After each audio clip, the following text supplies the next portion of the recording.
오늘 우리 함께 나눌 하나님의 말씀은 디모데후서 3장 1절 3장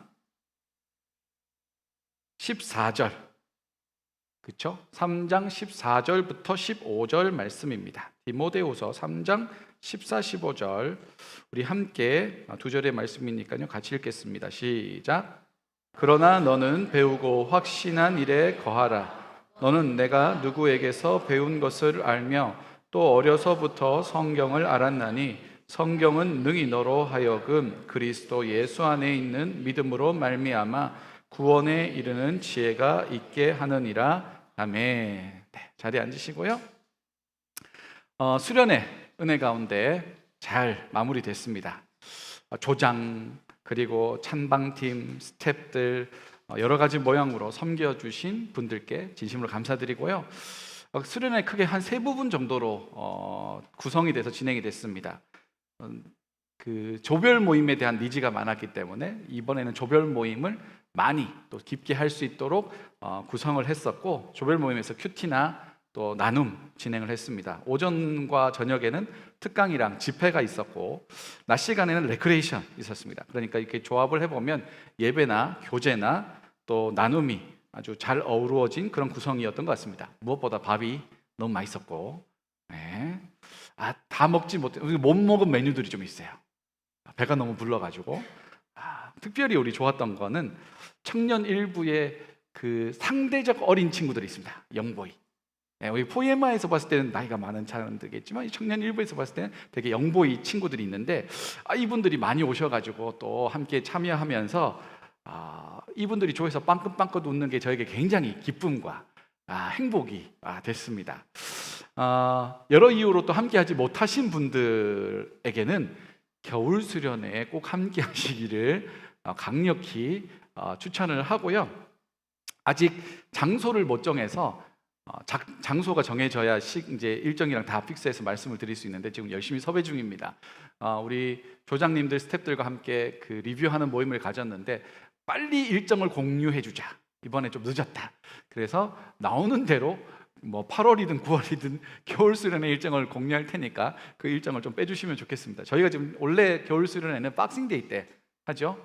26, 7, 8 이렇게 하는데 만약에 올해도 그렇게 된다면 토, 일, 월 이렇게 됩니다. 토, 일, 월 그렇게 아마 진행되고 그거가 가능한 장소를 지금 찾고 있는 중이에요. 그렇게 해서 꼭 함께 은혜를 나누시면 좋겠다 싶습니다. 여러분, 그 항상성 어렵죠? 항상성 발음도 어려워요. 한번 해보실래요? 항상성. 항상성이라는 말이 있는데 이게 영어로 어떻게 표현하나 저 좀 찾아봤습니다. 그랬더니 호모스타시스라고 이렇게 부르더라고요. 어려운 말입니다. 설명으로 보니까 이제 육체적인 밸런스를 맞추는 상태 뭐 이런 걸 이야기하더라고요. 근데 여기에서 결정적인 것, 그러니까 추우면 덥게 만들고 더우면 춥게 만들고 아프면 이 면역을 사용해서 그걸 치유하고 하는 이 모든 것, 그러니까 밸런스를 맞추는 게 항상성인데 여기서 결정적인 역할을 하는 게 체온입니다. 체온. 그러니까 우리의 그 심부 온도, 코어 온도가 정상 범위가 몇 도냐 물어보면 36.5에서 37.5도라고 합니다. 그래서 37.5도를 넘어서면 뭐라고 불러요? 이제 미열이 있다, 약한 열이 있다, 뭐 이렇게 하잖아요. 그러면 이제 그때부터 보통 이제 약을 쓸 수 있는 거죠. 여러분이 체온을 딱 쟀는데 한 37도 나왔습니다. 그러면 이때 이제 약을 먹으면 그렇게 약이 뭐 효과가 있는 것도 아니고 오히려 그 다른 그거 작용하는 기관에 부담이 될 수도 있죠. 그럴 땐 그냥 뭐 더우면 이렇게 뭐 찜질 차가운 거를 좀 하든지 환기를 시키든지 체온을 조금만 떨어뜨려 주면 됩니다. 굳이 약을 안 먹어도. 그런데 만약에 한 38도 9도 돼요. 그럼 이제 빨리 약을 먹어서 열을 떨어뜨려야 되죠. 우리 수련회 때 이 물놀이를 했는데 정말 물놀이 하는 게 거의 약간 그 온천 들어가는 느낌. 네. 그러니까 저는 되게 그 전전주에 제가 이제 그 근처 바닷가를 갔습니다. 가족과 함께 한번 탐방도 하고 어떤가 싶어가지고 갔는데 그때는 물 온도가 너무 차가웠어요. 그래서 이렇게 독에 앉아가지고 발을 좀 이제 그 놓고 있었는데 1분을 못 견딥니다. 너무 발이 시려가지고. 근데 한 2주 사이에 물이 이렇게 따뜻해져 가지고 그냥 들어가도 너무나 자연스럽게 닭살 돋는 거 1도 없이 너무 이게 아주 그 쾌적한 온도가 됐다는 거죠. 만약에 그 수온에서 한 1, 2도만 낮았으면 조금 차갑네라고 느꼈을 겁니다. 그 바닷물에서 바닷물도 아니죠. 그 호수물에서 한 2, 3도만 높아도 조금 뜨거워지네라고 느꼈을 겁니다. 그게 뭐냐면 우리 몸이라는 게 체온에 아주 예민하다는 거예요. 조금만 더워도 덥게 느끼고 조금만 추워져도 온도가 떨어져도 춥게 느낀다라는 거죠. 그래서 바다 수영하는 사람들, 바다에서 수영하는 사람들이 제일 무서워하는 게 저체온증이라는 겁니다. 저체온증. 저는 이제 바닷가 출신이니까 어릴 때 이제 바닷가에서 많이 놀았어요. 이제 부끄러운 고백이지만 제가 주일학교 때 그 주일학교 빼먹고 바닷가에 놀러 간 적이 몇 번 있습니다. 친구랑 교회 가는 길에 저희 아버지가 그 교회 담임 목사님인데 주일날 친구랑 너무 바닷가 가고 싶어가지고 그 피트병 콜라병 있지 않습니까? 거기다가 생수를 받아가지고는 바닷가로 가는 거예요. 가가지고 바다에 들어가서 막 옷 다 벗고 그냥 수영 막 합니다. 그런데 아주 그 묘한 지점이 있어요. 수영을 막 하다가 조류 때문에, 그러니까 물이 흘러가는 방향 때문에 갑자기 물이 차가워지는 경우가 생겨요. 따뜻한 물이 막 헤엄을 하고 있는데 갑자기 물이 차가워져요. 그럼 어떻게 돼요? 긴장이 돼요. 근육도 뻣뻣해지고 숨도 가빠지고. 그래서 실제로 늘 가던 거리인데 뭐 여기서 저기까지 우리 수영하자 가다가 못 돌아오는 경우가 꽤 있습니다.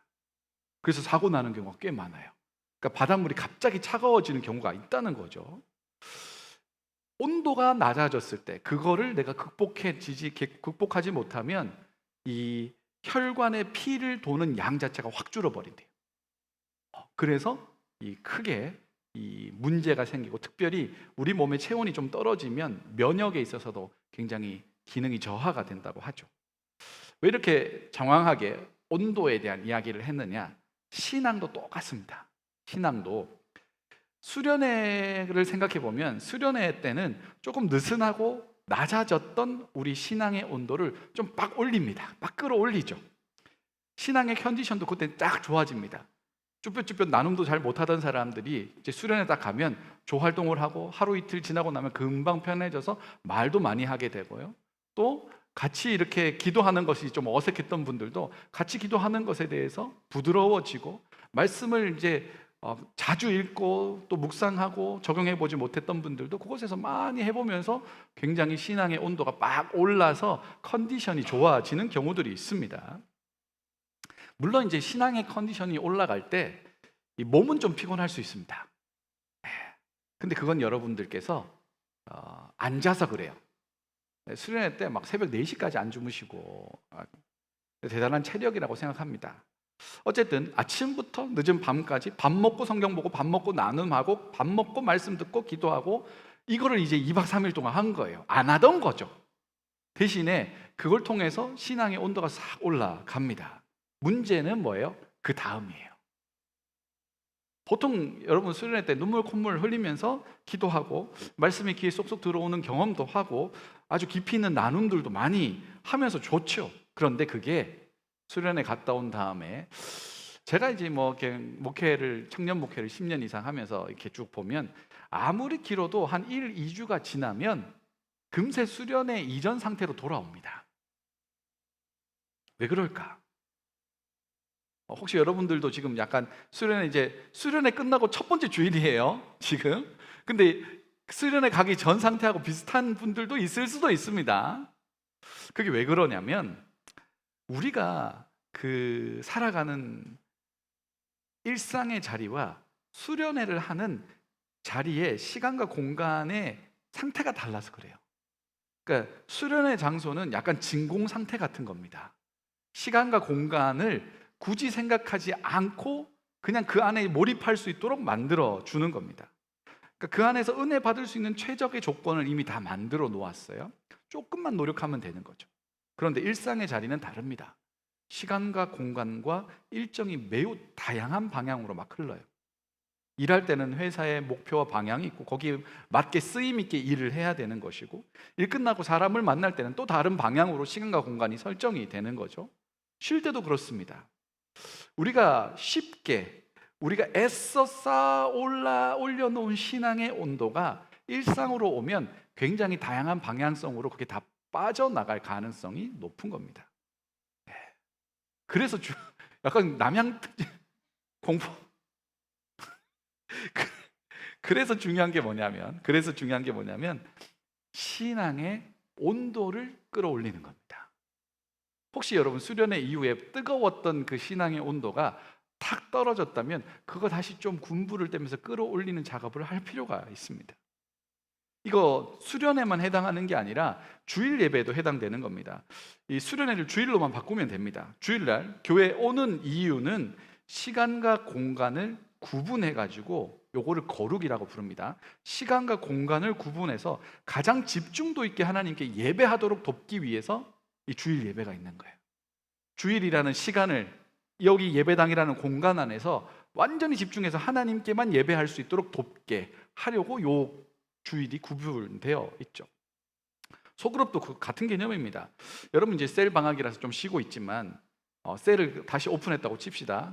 한 셀에 여러분 한 20명씩 들어있다 생각해 보세요. 소그룹 갔는데 셀 갔는데 20명 앉아 있어. 근황 토크 하면 2시간 가는 거예요. 아직 질문 나누지도 못했어. 잘 지내니? 뭐 나는 이랬어. 20명 이야기하면 30-40분 그냥 막 지나갑니다. 보통은 10명 내외로 만들려고 하죠. 가장 집중도 있게 나눔을 하도록 세팅을 해놓는 거예요. 그렇게 주일날 예배 드리고 셀 모임하고 나서가 중요합니다. 분명히 평일보다 주일날 신앙의 온도가 올라갈 수밖에 없습니다. 그런 구조를 만들어 놨으니까. 그런데 일주일 살아가는 동안 진짜 빠르면 차 빼면서, 정말 빠르면 2주차장에 차 세워두신 분, 3주차장에 세워두신 분, 더운데 2주차장, 3주차장 가면서 이 받았던 그 신앙의 온도가 쑥 떨어질 수도 있죠. 어떻게 우리의 신앙의 온도를 유지할 수 있을까? 항상성 유지할 수 있을까? 오늘 설교 제목이 뭐냐면 배우고 확신한 일에 거하라입니다. 디모데후서 3장 14, 15절 다시 한번 읽어보도록 하죠. 시작. 그러나 너는 배우고 확신한 일에 거하라. 너는 내가 누구에게서 배운 것을 알며 또 어려서부터 성경을 알았나니 성경은 능히 너로 하여금 그리스도 예수 안에 있는 믿음으로 말미암아 구원에 이르는 지혜가 있게 하느니라. 아멘. 이 구절에서 가져온 게 오늘 제목입니다. 배우고 확신한 일에 거하라. 우리가 은혜의 자리에서 배운 것, 그리고 맞아, 그렇지라며 확신한 것들이 있습니다. 만약에 그걸 수련회라고 해도 되고 주일 예배라고 해도 괜찮습니다. 재밌는 건 이 확신이라는 말의 원뜻이 뭐냐면 설득당하다라는 뜻을 가지고 있어요. 그러니까 뭐냐면 그냥 덮어두고 믿는 게 아니고 그게 진짜인지 아닌지 고민하고 생각해보고 이리저리 따져보고 하면서 결국에는 이게 맞았구나라고 설득당하는 것, 그걸 확신이라고 부른다는 거예요. 수련회 때 어떤 한 지체와 이 부분에 대한 이야기를 좀 나눴습니다. 첫째 날, 둘째 날 밤이었어요. 둘째 날 밤 이제 장작불에 이렇게 앉아서 이야기하는데 젖은 장작 이야기를 좀 하더라고요. 이 첫째 날 저녁에 메시지 중에 하나가 젖은 장작도 장작이다, 뭐 이런 메시지였지 않습니까? 그때 이 분에게는 이 젖은 장작도 장작이라는 말이 이렇게 들렸대요. 나는 장작은 맞는가? 나는 장작인가 아닌가부터 고민이 된 거예요. 다른 말로 이야기하면 나는 신앙이 있는 사람인가 없는 사람인가, 이것부터 이제 고민과 의심이 되더라는 거예요. 목사는 이런 질문을 받으면 너무 좋습니다. 이런 대화를 통해서 그 사람의 믿음의 상태를 확인할 수도 있고, 조금만 도와주면 그 막혀있던 그 부분이 이제 해결이 되면서 신앙이 쑥 자라는 거를 볼 수 있거든요. 그러니까 이런 대화가 오면 굉장히 이제 같이 대화하는 것이 즐겁죠. 그래서 이런 저런 대화를 많이 나눴습니다. 그리고 마지막에 이런 이야기를 했어요. 내가 장작이 맞는가? 나는 구원받은 사람이 맞는가? 이 부분에 대해서 계속 의심해도 괜찮다. 의심이 들지 않는 믿음이 오히려 위험한 것이다. 덮어놓고 믿는 거, 그 건강한 게 아니다. 나침반 이야기 제가 여러분들에게 자주 하잖아요. 나침반이 끊임없이 흔들리는 상태여야 북쪽을 가리킬 수 있어요. 나침반이 딱 여러분이 나침반을 열었는데, 컴퍼스를 열었는데 거기에 딱 멈추고 아무것도 안 움직이잖아요. 그러면 그게 가르치는 북쪽은 북쪽이 아니에요. 나침반, 살아있는 나침반, 자성이 가지고 있는 나침반을 보시면 열었을 때 끊임없이 흔들리면서 북쪽을 가리키고 있습니다. 믿음이란 게 그런 거라는 거예요. 끊임없이 의심하면서 이게 맞느냐 따져보고 생각해보고 하면서 이 의심 끝에 도달하는 확신과 기쁨이 있을 거다. 그러니 내가 장작이 맞는가에 대해서 계속 생각해봐라. 더 고민해도 괜찮다. 내가 믿는 하나님은 살아있는 하나님이니까 결국에 만나게 될 거다라는 이야기를 하면서 또 마지막에 이런 이제 미묘한 이야기를 해줬어요. 보통 구원받지 않은 사람은 내가 장작인가라는 의심을 안 한다. 보통 그렇습니다. 여러분, 확신이라는 걸 쉽게 말하면 안 됩니다. 그러나 깊은 고민과 생각과 묵상 가운데 하나님이 주시는 은혜로 우리는 진리를 붙들게 됩니다. 부인할 수 없는 명확한 하나님의 진리를 내가 설득당하게 되는 거예요. 그게 확신한다라는 말입니다. 그렇게 믿음의 한 부분을 확신하게 되고 또 의심하고 경험하면서 믿음의 한 부분을 확신하게 되고 그렇게 우리 신앙의 영역이 점점 넓어지고 깊어져 가게 되는 거죠. 여기까지는 보통 잘합니다. 배우는 거 잘하고요. 확신하는 것까지 잘해요. 그런데 문제는 그 다음 겁니다. 그 다음 게 뭐예요? 거하는 것. 거하는 게 뭐냐면 그 안에 살아간다라는 의미입니다. 문법적으로 따지면 진행형이에요. 계속 그 안에 그 상태를 유지해 가는 것. 우리로 말하면 신앙의 온도가 떨어지지 않도록 유지하는 것. 그게 거한다라는 말입니다. 바울이 이 말을 왜 썼을까라고 생각해 보면 예수님이 이런 말을 하시거든요. 내 안에 거하라. 나도 너희 안에 거하리라. 라고 하신 말씀이 있단 말이에요. 그걸 오마주해서 배우고 확신한 일에 거하라. 우리가 주님 안에 한 번 거하는 게 아니라 늘 거하고, 주님이 우리 안에 한 번 만나 주시는 게 아니라 우리 안에 늘 계시는 것, 그게 함께 살아가는 동행이거든요. 그런 상태를 디모데에게 요청하고 있는 거죠. 성경에 뭐라고, 이 성경에서 특별히 NIV에서는 이 거한다라는 말을 continue in이라고 부릅니다. 계속 그 상태를 계속 끊임없이 이어져 나가는 걸 묘사하는 거죠. 어떻게 배우고 확신한 일에 거할 수 있을까? 두 가지 방법이 있습니다. 두 가지 방법. 첫 번째는 뭐냐면 내 신앙의 온도 떨어뜨리는 것으로부터 멀어지는 것. 그러니까 차가운 내 신앙의 온도를 떨어뜨리는 요소로부터 멀어지면 되고요, 내 신앙의 온도를 끌어올릴 수 있는 것에 가까이 하면 됩니다. 너무 단순하죠? 멀어질 것은 멀어지고 가까워질 것은 가까워지고, 이걸 선택을 잘하라는 거예요.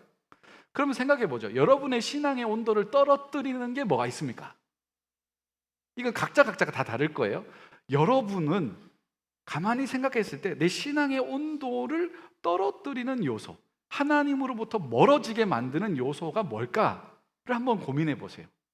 대부분 특정한 상황, 사람, 환경, 시간대 이런 게 다 걸립니다. 근데 그걸 잘 모르는 건 안 체크해 봐서 그래요. 지금 한번 머릿속에 한번 생각해 보세요. 내가 누구랑 있으면 하나님으로부터 멀어지는가? 내가 무엇을 하고 있으면 하나님으로부터 멀어지는가? 내가 어떤 시간에 하나님으로부터 멀어지는가? 주로 내 감정 상태는, 내 경제 상태는, 내 관계성은 어떨 때 하나님으로부터 멀어지는가를 꼼꼼히 한번 살펴보세요. 그게 어떤 사람에게는 사람일 수도 있고, 어떤 사람에게는 SNS가 될 수도 있고, 어떤 사람에게는 돈일 수도 있죠. 돈 문제만 걸리면 그냥 하나님은 선택의 순간에 빠지게 되는 분도 있을 수 있습니다.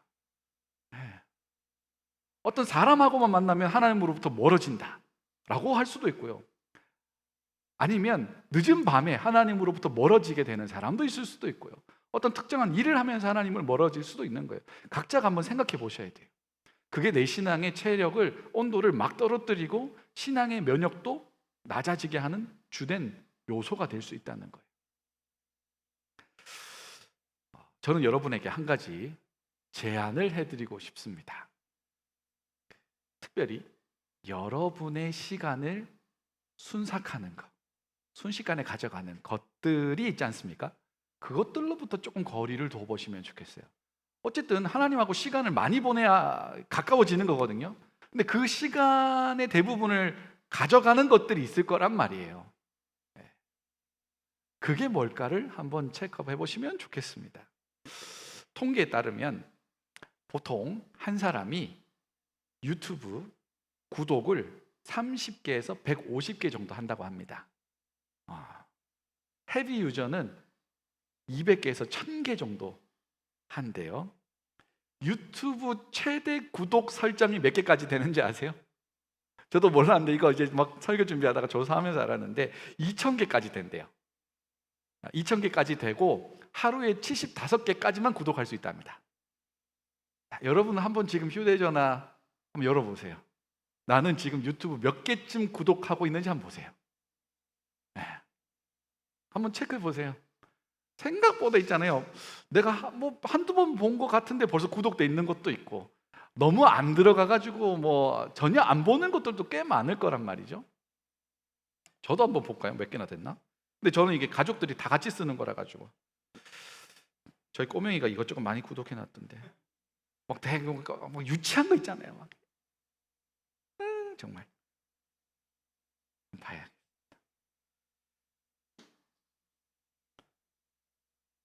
구독 그랬지. 와, 하나 둘 셋 넷.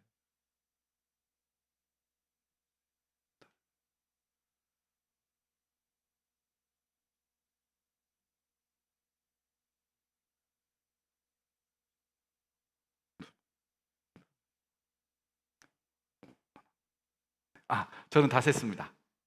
저는 4인 가족 기준, 저는 54개가 돼 있네요. 그 중에 우리 둘째 버섯돌이, 흔한 남매, 이런 거 왜 구독하는 거야? 예? 뭐 이런 거 레고 딴딴 뭐 이런 거. 예, 우리 그 둘째 지분이 한 40% 되는 것 같고요.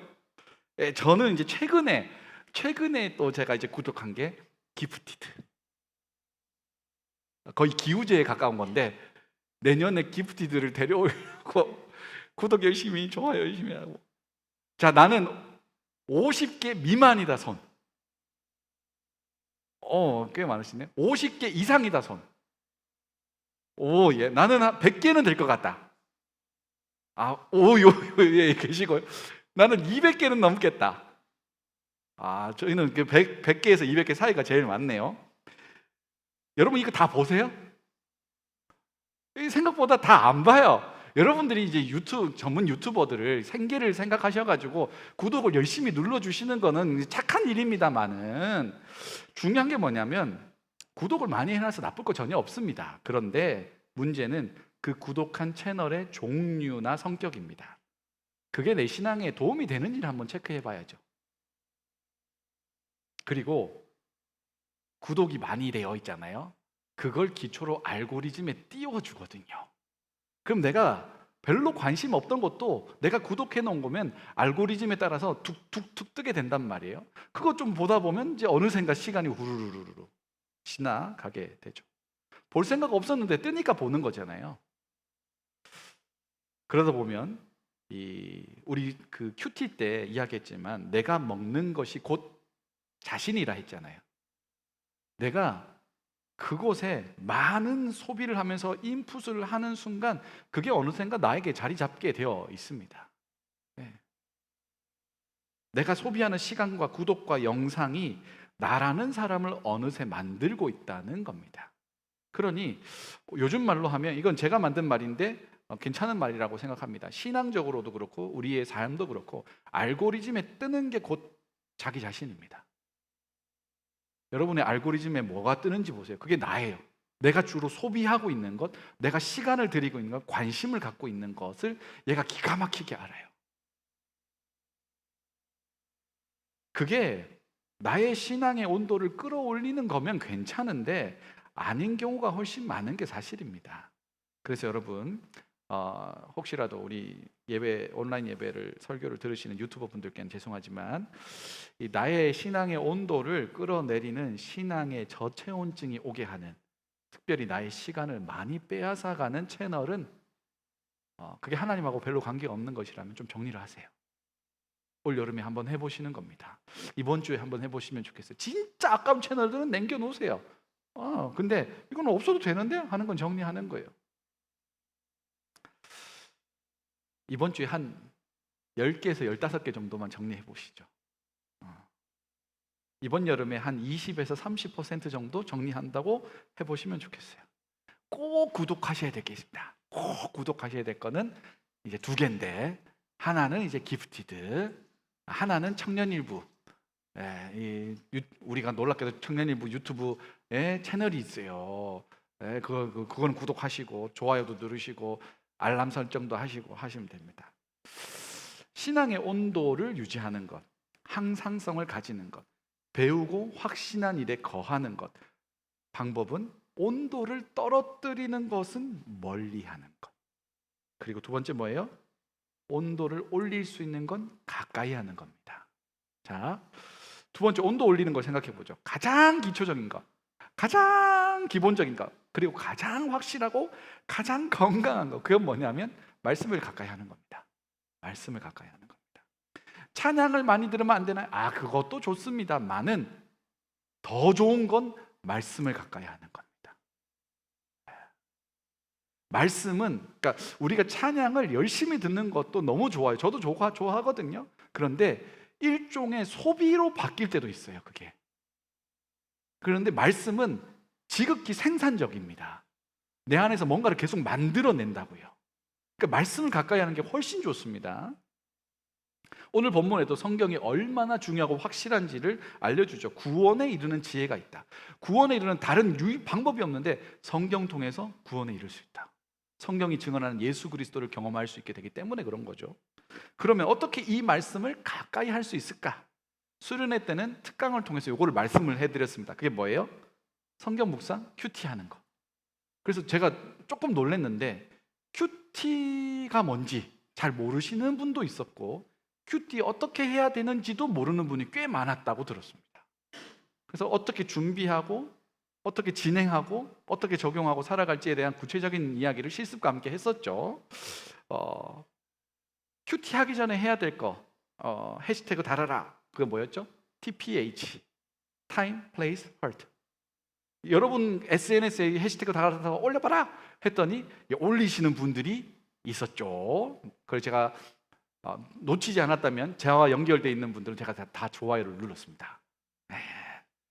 저도 올리고 그랬죠. 말씀 가까이 하고 그 의미를 씹고 뜯고 맛보는 것을 구체적으로 이제 어떻게 정할지까지 연결하는 게 큐티입니다. 이거 하면 온도가 올라갈 수밖에 없습니다. 신앙의 온도가 탁 떨어졌어도 다시 끌어올리는 가장 확실한 방법은 말씀 가운데 하나님을 경험하는 겁니다. 큐티 강의하면서 가장 마지막에 했던 이야기가 있어요. 큐티에 있어서 가장 중요한 건 뭘까요? 4글자입니다. 큐티에 있어서 가장 중요한 거,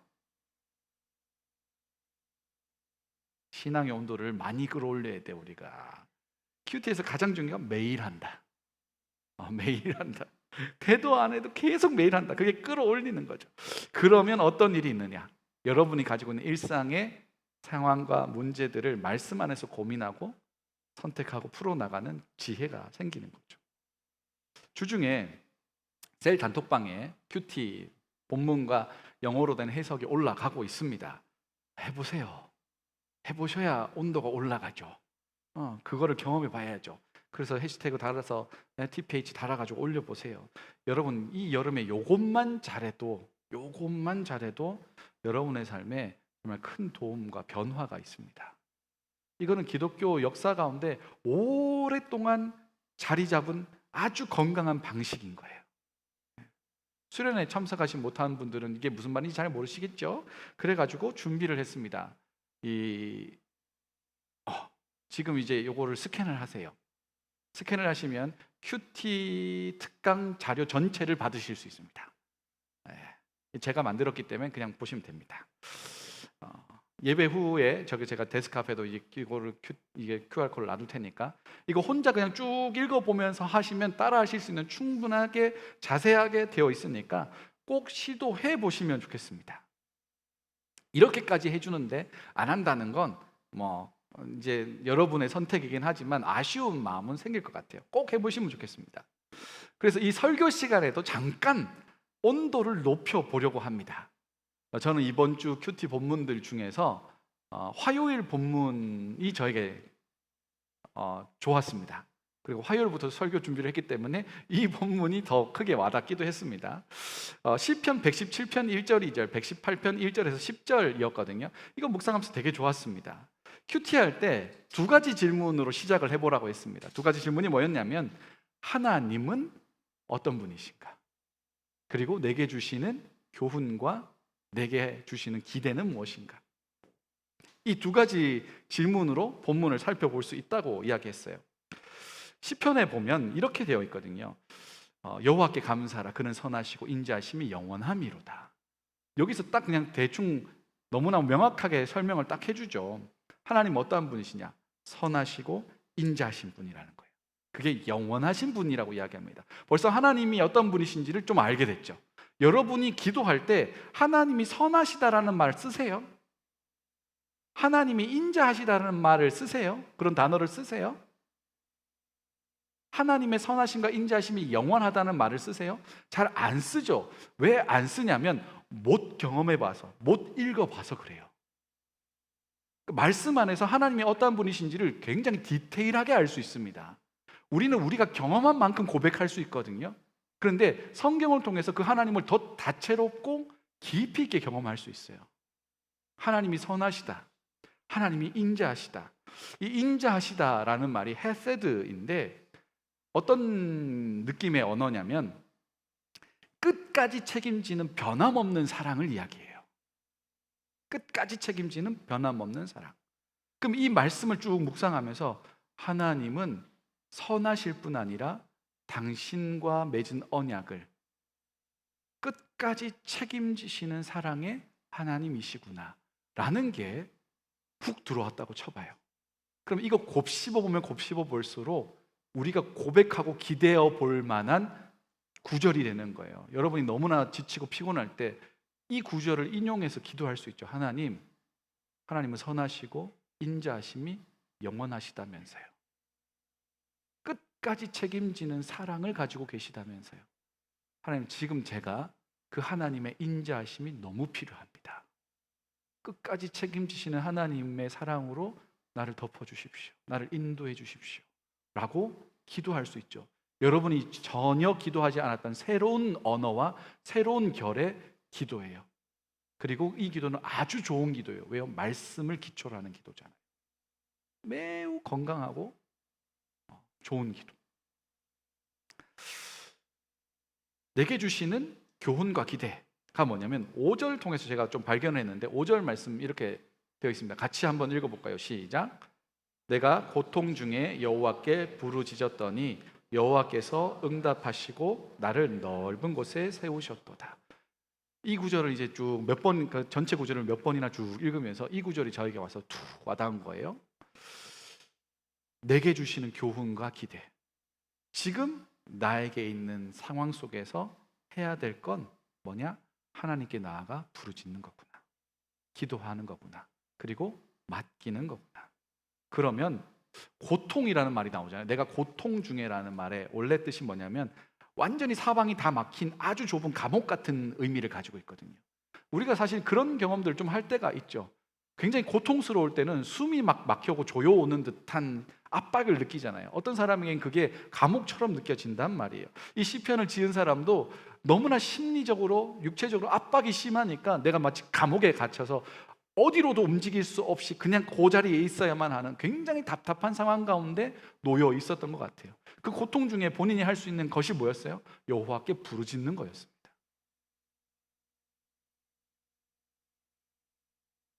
그때 하나님께서 어떻게 하셨대요? 나를 넓은 곳에 세우셨대요. 넓은 곳이 뭐예요? 자유롭게 움직일 수 있는 곳에 주신 거예요. 완전한 대비가 일어나죠. 아주 꽁꽁 싸매가지고 움직일 수 없는 상태 가운데 있었는데 나의 기도를 하나님께서 들으시고 응답하시고 나를 숨통이 트이게, 나로 마음껏 돌아다닐 수 있게, 움직일 수 있게 만들어 주셨습니다 라고 고백을 하는 겁니다. 그래서 어떻게 적용하면 좋을까요? 이걸 알았어요. 와, 기도해야 되겠구나. 그럼 이제 어떻게 적용해야 돼요? 제일 안 좋은 적용은 걱정하지 말아야겠다. 더 안 좋은 적용, 그래서 나는 기도해야겠다. 근데 적용을 어떻게 해야 된다고요? 구체적으로 내가 할 수 있는 가장 구체적으로 어떻게 기도할지를, 무엇을 가지고 기도할지를 기록해야 돼요. 이렇게 기도할 수 있겠죠. 나를 둘러싸고 있는 게 뭔지를 쭉 적어보는 겁니다. 내가 감옥처럼 느끼게 되는 것들을 쭉 쓰는 겁니다. 그리고 그것을 뭘로 만들어요? 기도 제목으로 만드는 겁니다. 네.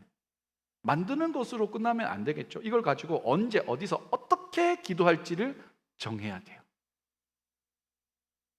그리고 실제로 기도하는 겁니다. 이게 좋은 큐티. 하루를 조용하게 시작하지만 그 자리에서 시동을 거시는, 여러분의 인생이라는 하루라는 자동차에 이 키를 딱 꽂으시고 이그니션으로 딱 돌려가지고 딱 여러분의 이 삶의 시동을 딱 거시는 하나님을 경험할 수 있게 되죠. 그러면 그렇게 하루를 살아가다가 다가오는 고통의 상황을 마주하게 되면 그걸 걱정거리로 만드는 게 아니라 뭘로 만들 수 있어요? 기도 제목으로 만들 수 있어요. 걱정에 머무르는 게 아니라 하나님께 나아가 기도하는 것으로 상황을 완전히 바꿀 수 있다고요. 나의 태도를 완전히 바꿀 수 있다고요. 하루가 이미 달라져 있는 겁니다. 이미 좁은 감옥 같은 공간이 아니라 기도라는 아주 넓은 자리로 옮겨지게 된 거죠. 그리고 그곳에서 다시 일상을 살아갈 힘을 얻게 되는 겁니다. 그래서 여러분들에게 이 여름에 좀 강력하게 권면드리고 싶은 건, 말씀 묵상을 통해서 여러분의 신앙의 체온을 좀 끌어올려 보시면 좋겠습니다. 나가셔가지고 QR코드 찍으시고 짐으로 가셔가지고 핫도그 좀 팔아주시고, 그러면 되겠어요. 육체적인 면역을 위해서 여러분들 모르겠어요. 아직은 젊으시니까 여러분들 영양제 많이 드세요? 네? 나 비타민 C 먹는다. 먹고 계시고, 비타민 B 먹고 있다. D 먹고 있다. 마그네슘 먹는다. 오메가3 먹는다. 근데 왜 말씀은 안 먹어? 이게 이상한 거예요. 진짜 이상한 거예요. 몸에 좋다는 건 다 먹잖아. 막 나도 오늘 베르베린인가 뭐 그걸 또 이제 알게 됐어요. 그게 뭐 이게 간에 좋고 뭐 염증에 좋고 뭐 이렇대, 당뇨에 좋고 막 이렇대. 베르베린. 그래서 막 캡처해 놨어. 이거 베르베린 먹어야겠다. 근데 여러분, 여러분의 영혼이 호소하는 나 밥 좀 먹여달라는 소리는 왜 잘 못 들으시는 거예요? 그렇게 좋은 건 찾아서 먹으면서 우리 영혼에, 우리의 신앙에 좋다는 건 진짜 안 먹어요. 그게 뭐 씁니까? 너무 막 억지로 먹어가지고 토할 것 같은 맛이에요. 안 그래? 성경에 뭐라고 되어 있어요? 주의 말씀이 내 입에 어찌 그리 단지 송이꿀보다 더 답니다라고 이야기해요. 근데 보통은 그 단맛을 느끼기 전에 끝나요, 자꾸. 말씀이라는 건 진짜 꼭꼭 씹어가지고 그 즙이 다 느껴질 때 비로소 달다는 걸 알게 돼요. 근데 보통 입에 넣는 것을, 왜냐면 시간을, 공간을, 내 집중력을 거기다 넣어야 되니까 거기에서 포기하는 거예요. 대신에 너무나 자연스럽게 받아들여지는 쇼츠와 릴스와 이런 거는 너무너무 잘 받아들이면서도 정말 내 입에 집어넣어야 하는 것들은 안 할 때가 너무 많은 거예요. 그러니까 신앙의 밸런스가 안 맞는 거예요. 끌어올리기가 어렵고 올라와서도 기초 체력이 안 되니까 금방 다시 떨어지게 되는 겁니다. 여러분들에게 올여름 신앙의 온도를 1도만 좀 올려보세요. 자, 나는 진짜 큐티 하루에 일주일에 한 번도 안 합니다. 라는 분에게 많은 걸 바라지도 않습니다. 일주일에 2번만 하세요. 2번만. 읽기라도 하세요. 신앙의 온도가 올라가는 걸 경험할 수 있어요. 좀 하고 계신 분들은, 계속 쭉 하시던 분들은 구체적인 적용을 꼭 해보세요. 그게 내 삶을 어떻게 바뀌는지 확실하게 느낄 수 있습니다. 네. 그리고 한 가지 더는, 그렇게 묵상한 것들을 함께 나눌 친구들이 생기도록 기도해 보시면 좋겠습니다. 같은 말씀을 묵상하고 나눌 수 있는 사람이 있다는 건 진짜로 복된 일입니다. 그건 하나님의 축복입니다. 연애 중이신 분들에게 한번 점검해 보세요. 여러분의 그 남친, 여친은 여러분의 큐티 파트너가 맞습니까? 아니라면 심각하게 이 관계가 어떻게 흘러가고 있는지를 보세요. 내가 그리스도인이라면서요. 내가 예수 믿는 사람이라면서요. 나의 선택의 가장 중심의 기준이 하나님이시면 그걸 같이 공유할 사람이 있어야 될 거 아니겠습니까? 그리고 나의 평생을 함께 하려고 생각하고 있는 사람이라면 더더욱 나의 밥 친구, 나의 감정의 친구, 나의 스킨십의 친구, 그거보다 큐티의 친구가 먼저 돼야 됩니다. 그게 좋은 믿음 안에서의 연애와 결혼을 할 수 있는 가장 건강하고 확실한 방법이라고 저는 확신하고 있어요. 네. 남친한테 이야기하세요. 너 큐티 안 하면 이제 밥 같이 안 먹을 거야. 본인이 안 할 수도 있죠. 그러면 이제 둘 중에 하나라도 정신을 똑똑히 차리고 있어야 돼요. 여러분의 만남의 가장 중심에 말씀을 둬보세요. 말씀과 연애가 서로 상반된다고 생각하세요? 전혀 아니에요. 말씀 안에서 뜨겁게 연애할 수 있어요. 더 깊고 견고하게 연애할 수 있어요.